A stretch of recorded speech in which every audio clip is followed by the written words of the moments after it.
दोस्तों, क्या आप जानते हैं कि हमारा भारत एक ऐसे सीक्रेट प्रोजेक्ट पर काम कर रहा है जिसकी कीमत है 240 बिलियन डॉलर के करीब है। और ये अब तक भारत को मिलाकर 5 ही ऐसे देश हैं जो आसानी से इस टेक्नोलॉजी को बिल्ड कर सकते हैं। वैसे आपके लिए सबसे बड़ी खबर यह है कि दोस्तों कि भारत की सबसे बड़ी कंपनी कोचिन शिपयार्ड लिमिटेड को 70 मिलियन डॉलर का एक ऑर्डर मिला है। वैसे शिपयार्ड को यह order European company Sam script group की तरफ से मिला है, जिसमें 2 ऐसे जीरो एम्बिशन शिप को बनाया जाएगा जिनका काम खास तौर पर कंटेनर लोड करना होगा। यानी ये शिप कंटेनर लोडिंग के लिए ही बनाए जाएंगे। और हमारे लिए सबसे बड़ी बात तो यह है कि दोस्तों कि इस सेक्टर में भारत एक बड़ी शुरुआत करने वाला है, क्योंकि जो दोनों शिप बनाए जाएंगे वो हाइड्रोजन फ्यूल से ऑपरेट किया जाएगा और उसमें वहीं कई तरह के ग्रीन एनर्जी रिसोर्सेज का प्रयोग करके इन शिप को ऑपरेट भी करना है। हालांकि इसमें इमरजेंसी सिचुएशन के लिए डीजल का प्रयोग भी किया जाएगा, लेकिन दोस्तों डीजल का इस्तेमाल डेली यूज के लिए नहीं होगा, बल्कि कुछ खास सिचुएशन में ही इसका प्रयोग किया जाएगा, जबकि ग्रीन हाइड्रोजन का प्रयोग करते हुए इन शिप को ऑपरेट किया जाएगा। आपको ये पता होना चाहिए कि आज ग्लोबल शिप मार्केट $40 से भी ज्यादा है और जिस तरह से कच्चे तेल के दाम बढ़ने लगे हैं उसका एक बड़ा भाग शिप इंडस्ट्री पर भी पड़ने वाला है, क्योंकि ज्यादातर शिप को डीजल पर ही ऑपरेट किया जाता है। और इसी वजह से अगर देखा जाए तो सभी ट्रांसपोर्टेशन सिस्टम से शिप ट्रांसपोर्टेशन ही सबसे सस्ता पड़ता है। अब अगर भारत की शिप इंडस्ट्री की बात करें तो पहले से ही काफी ज्यादा मजबूत है और आज हमारे बनाए हुए ship UAE, Bangladesh, Hong Kong, Nepal के साथ साथ कई दूसरे देशों में भी एक्सपोर्ट किए जा रहे हैं। पिछले 2 दशकों से भारत ने इस इंडस्ट्री में अपने पैर जमाए रखे हैं। कोचिन शिपयार्ड लिमिटेड भारत की एक जहाज निर्माण कंपनी है जो केरल के बंदरगाह शहर कोची में समुद्री संबंधी सुविधाओं की एक पंक्ति का हिस्सा है, जो शिपयार्ड द्वारा प्रदान की जाने वाली सेवाएं, प्लेटफॉर्म, आपूर्ति जहाजों और 2 पतवार वाले तेल टैंकरों का निर्माण करती है।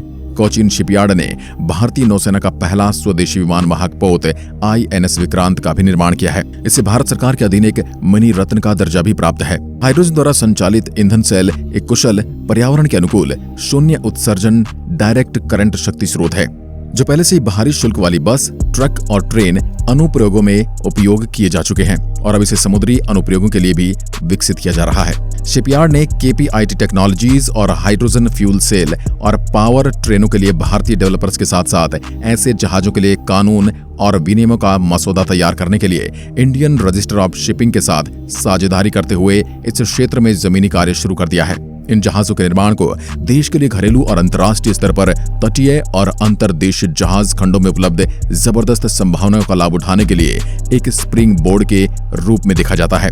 वैसे फ्यूल सेल इलेक्ट्रिक वेसल, कम तापमान वाले प्रोटॉन एक्सचेंज मेम्ब्रेन टेक्नोलॉजी पर आधारित हाइड्रोजन फ्यूल सेल वेसल की लागत लगभग 17.50 करोड़ होने की उम्मीद है, जिसमें केंद्र लागत का 75% वित्त पोषण करेगा।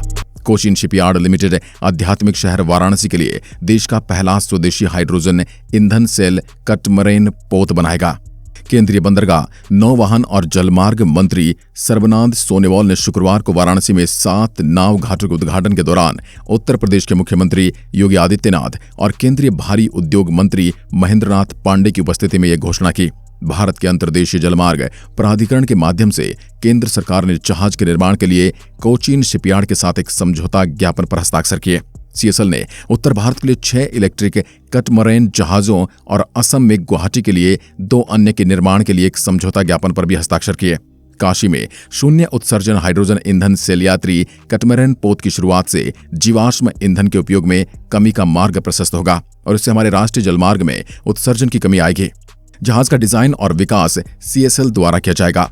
केंद्रीय विज्ञान और प्रौद्योगिकी राज्य मंत्री का कहना है कि प्रधानमंत्री मोदी का हाइड्रोजन विजन भारत के लिए महत्वपूर्ण है ताकि आत्मनिर्भर और सुलभ स्वच्छ ऊर्जा सुनिश्चित हो सके, जलवायु परिवर्तन के लक्ष्यों को पूरा किया जा सके और नए उद्यमियों और नौकरियों का सृजन किया जा सके। ग्रीन हाइड्रोजन एक उत्कृष्ट स्वच्छ ऊर्जा सेक्टर है जो रिफाइनिंग उद्योग, उर्वरक उद्योग, इस्पात उद्योग, सीमेंट उद्योग और भारी वाणिज्यिक परिवहन क्षेत्र से भी डिकार्बोनाइजेशन को सक्षम बनाता है। बस को चलाने के लिए ईंधन सेल हाइड्रोजन और वायु का उपयोग करके बिजली बनाता है और बस से सिर्फ पानी निकलता है, इसलिए यह संभवतः परिवहन का सबसे ज्यादा पर्यावरण के अनुकूल साधन है।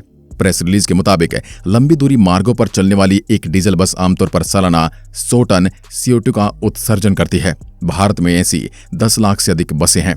हाइड्रोजन ईंधन सेल ट्रकों की परिचालक लागत डीजल पर चलने वाली ट्रकों की तुलना में कम है और इससे देश में माल ढुलाई में क्रांति आ सकती है। लगभग 12 से 14% CO2 उत्सर्जन डीजल से चलने वाले भारी वाहनों से होता है। हाइड्रोजन ईंधन सेल वाहन इस क्षेत्र में ऑन रोड उत्सर्जन को खत्म करने के लिए उत्कृष्ट साधन प्रदान करते हैं। दोस्तों, केंद्र की मोदी सरकार ने देश में बढ़ती ऊर्जा की मांग और कार्बन डाइऑक्साइड उत्सर्जन कम करने के लिए राष्ट्रीय हाइड्रोजन मिशन पर काम करना शुरू कर दिया है। केंद्रीय बजट 2021 से 2022 में हाइड्रोजन ऊर्जा मिशन की घोषणा की गई।